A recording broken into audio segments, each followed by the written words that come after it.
Հարգելի գործընկերներ, սիրելի հայրենակիցներ, ինչպես գիտեք, սույն թվականի հուլիսի 12-ին Ադրբեջանի կողմից հարձակում ձեռնարկվեց Տավուշի մարզի մեր սահմանապահ դիրքերի ուղղությամբ։ Հայաստանի զինված ուժերը ոչ միայն ետ մղեցին հակառակորդի հարձակումները, այլև նրան պատճառեցին էական վնասներ։ Ադրբեջանական կողմը կրել է բազմաթիվ կորուստներ, այդ թվում սպառազինության և ռազմական տեխնիկայի, ներառյալ գերժամանակակից տեխնիկայի, ինչը հայկական ռազմական ուժի, մտքի և ռազմաարդյունաբերական համալիրի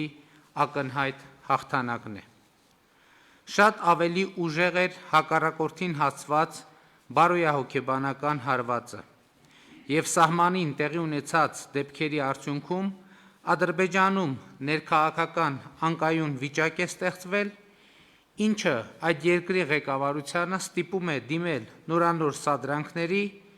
ներքին դժգոհության էներգիան Հայաստանի և Արցախի դեմ ուղղորդելու համար։ Այս ամենի ֆոնին հարկ եմ համարում կատարել մի քանի կարևոր արձանագրումներ։ Նախ, Ադրբեջանը հարձակվեց Հայաստանի ինքնիշխան տարածքի վրա, և ևս մեկ անգամ պիտի ընդգծեմ, որ այն դիրքերը,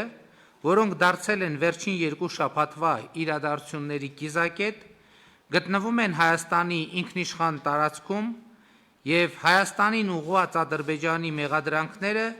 իր դեմ ագրեսիայի վերաբերյալ պարզապես անհեթեթ են։ Ադրբեջանը հարձակում գործեց այն ժամանակ, երբ Հայաստանը ներգրավված էր Լեռնային Ղարաբաղի հարցի կարգավորման խաղաղ գործընթացում և այն պայմաններում, երբ Ադրբեջանը հրաժարվում էր բանակցել հակամարտության հիմնական կողմի Արցախի հետ։ Ադրբեջանի բոլոր հարձակումները վճռականորեն ետ մղվեցին և հայկական կողմը առավել քան ամրացրեց իր դիրքերը սահմանագծում։ Ադրբեջանական այն միֆը, թե նրա բանակը կարող է հաղթել հայկական բանակին և հետևաբար Հայաստանը և Արցախը պետք է զիջումների գնան, հօդս ցնդեցին։ Մենք երկար ժամանակ Ադրբեջանին հորդորում էինք չփորձել մեզ հետ խոսել ուժի դիրքերից, ուժի լեզվով և ուժի սպառնալիքներով։ Եվ հիմա կարող ենք ասել, Հայաստանը ոչ միայն մերժեց ուժի սպառնալիքը դիվանագիտական սեղանի շուրջ, այլև մարտի դաշտում ցույց տվեց, որ դրանք անհիմն են և չեն արտացոլում ուժերի իրական հարաբերակցությունը։ Երբ ասում եմ ուժերի իրական հարաբերակցություն, նկատի չունեմ միայն սպառազինությունների և զինված ուժերի քանակը,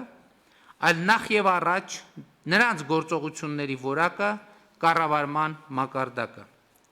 Հիմա կարող ենք վստահ ասել, որ Հայաստանի զինված ուժերը, հայոց բանակը ոչ միայն ցուցաբերեցին բարձրագարկ մարտունակություն, այլև տարածաշրջանի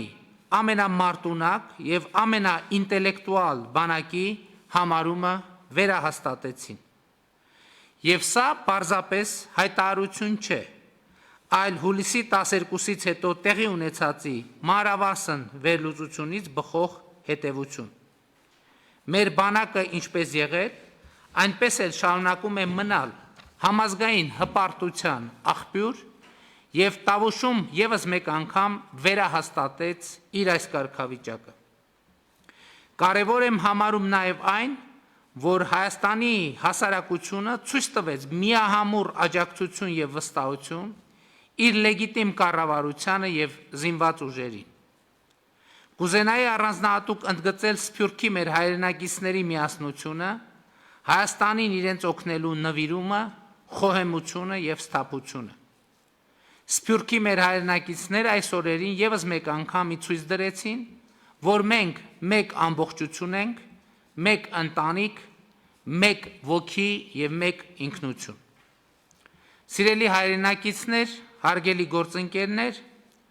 անցած այս օրերին միջազգային համայնքի առջև մենք ցուցաբերեցինք պատասխանատու և վստահ պահվածք։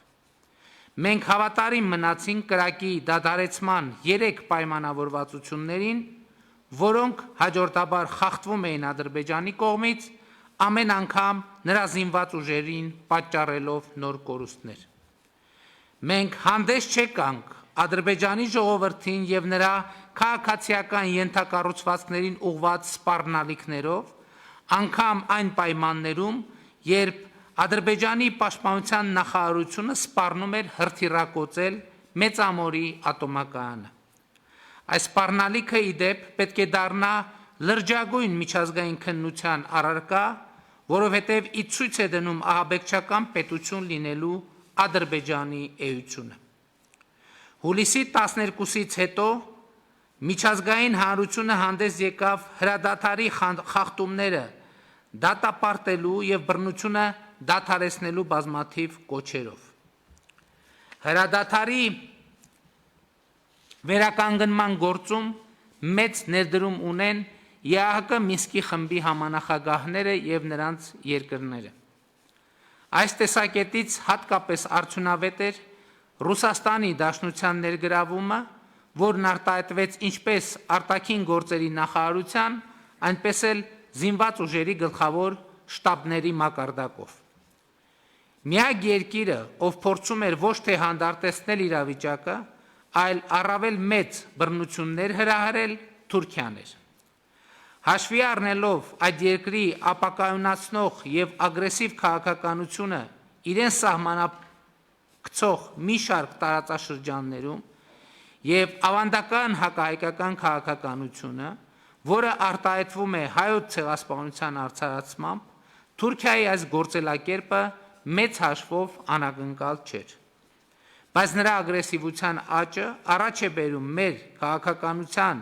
որոշակի վերանայման անհրաժեշտություն, այդ թվում Թուրքիայի ագրեսիվությունը զսպելու միջազգային ֆորմատներում մեր մասնակցության ծավալների իմաստով։ Սիրելի հայրենակիցներ, հարգելի գործընկերներ, որևէ կասկած չկա, որ այս փորձությունից մենք դուրս ենք գալիս հաղթանակած եւ վստահ մեր ուժերի, մեր ժողովրդի եւ հասարակության տոկունության վրա։ Բայց մեզ անհրաժեշտ է կատարել նաև որոշակի հետևություններ։ Մենք չենք կարող անտեսել այն, ինչ տեղի է ունեցել։ Չենք կարող անտեսել այն փաստը, որ 2016 թվականի ապրիլից հետո երկրորդ անգամ Ադրբեջանն ուժ կիրառեց այն դեպքում, երբ արկա էր խաղաղ գործընթաց, երբ արկա էր ԵԱՀԿ Մինսկի խմբի համանախագահների կոչը ձեռնպահ մնալ սադրիչ գործողություններից եւ հռետորաբանությունից։ Ադրբեջանն ուժ կիրառեց այն պահին, երբ ողջ աշխարհն իր ուժերն ու ռեսուրսները կենտրոնացրել էր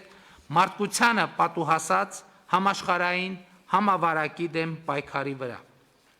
Բայց եւ այնպես մենք մեր դիրքորոշումը հուլիսյան հաղթական մարտերից հետո ամրապնդել ենք եւ դրանք արտահայտվում են հետեւյալում։ Առաջին, Հայաստանի եւ Արցախի ընդհանուր անվտանգության համակարգը պետք է առավել ամրապնդել։ Այս տեսակետից խիստ կարևորում եմ Արցախի հանրապետության հետ մեր սերտ համագործակցությունը եւ այդ համագործակցությանը արկա սպառնալիքներին համապատասխան նոր բովանդակություն հաղորդելը։ Երկրորդ, Արցախի հանրապետությունը պետք է դառնա բանակցությունների լիարժեք կողմ։ Երրորդ, Ադրբեջանը պետք է հրապարակայնորեն հրաժարվի ուժի կիրառումից եւ վստահելի քայլեր կատարի հակահայկական հռետորաբանությունը դադարեցնելու ուղղությամբ։ Չորրորդ, բանակցությունները պետք է լինեն իմաստալից։ Ադրբեջանի այն մոտեցումը, որ բանակցությունները պատերազմի շարունակությունն են եւ դրանց նպատակը բանակցային սեղանի շուրջ ռազմական խնդիրներ լուծելն է, իմաստազրկում են բանակցային ողջ գործընթացը։ Բանակցություններն իմաստ ունեն, եթե Ադրբեջանը պատրաստ է ետ կանգնել իր մաքսիմալիստական մոտեցումից եւ պատրաստ է փոխզիջման։ Առանց որևէ սահմանափակման Արցախի ժողովրդի ինքնորոշման իրավունքի ճանաչումը, Հայաստանի եւ Արցախի բնակչության անվտանգությունը չեն կարող զիջվել որևէ պարագայում։ Հինգերորդ, Վերջին օրերին Ադրբեջանը թիրախավորեց Տավուշի մարզի մի շարք գյուղերի սահմանամերձ բնակավայրերի քաղաքացիական բնակչությանը եւ ենթակառուցվածքներին։ Ադրբեջանին զենք մատակարարող երկրները պետք է հստակ գիտակցեն, որ այդ զենքի օգտագործումը խաղաղ բնակչության դեմ հանցագործություն է,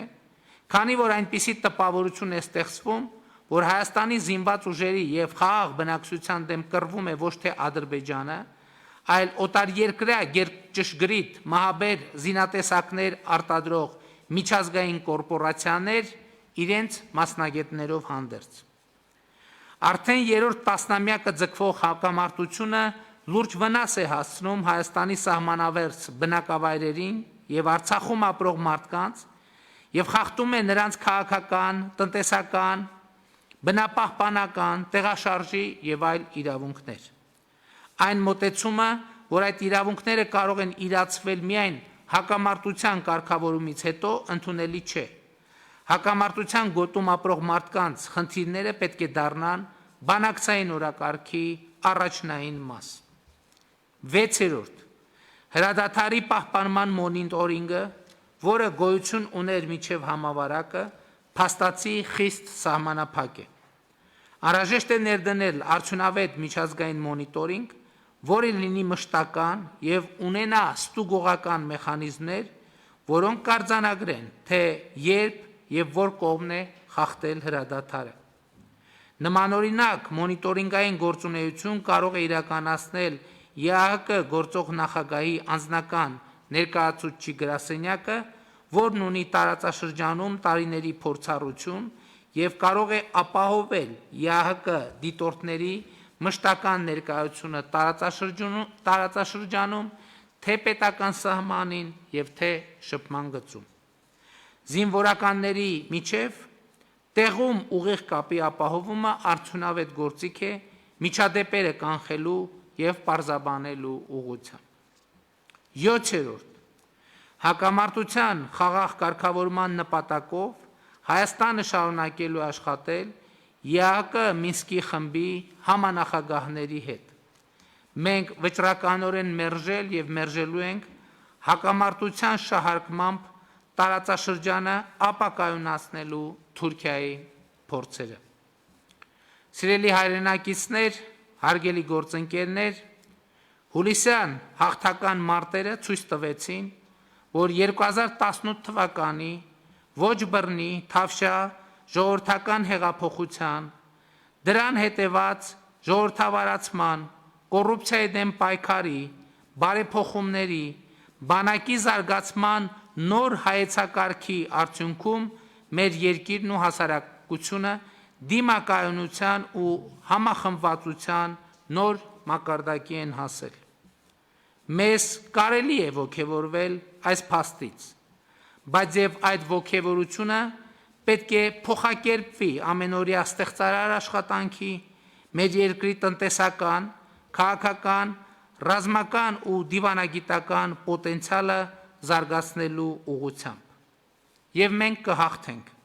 որովհետև մեր հաղթանակը արդարության հաղթանակն է, ճշմարտության հաղթանակն է, մարդկության հաղթանակն է։ Շնորհակալություն։ Հարգելի գործընկերներ, այժմ առաջարկում եմ անցնել կառավարության 2020 թվականի հուլիսի 23-ի հերթական նիստի օրակարգին։ Նախ պիտի օրակարգը հաստատենք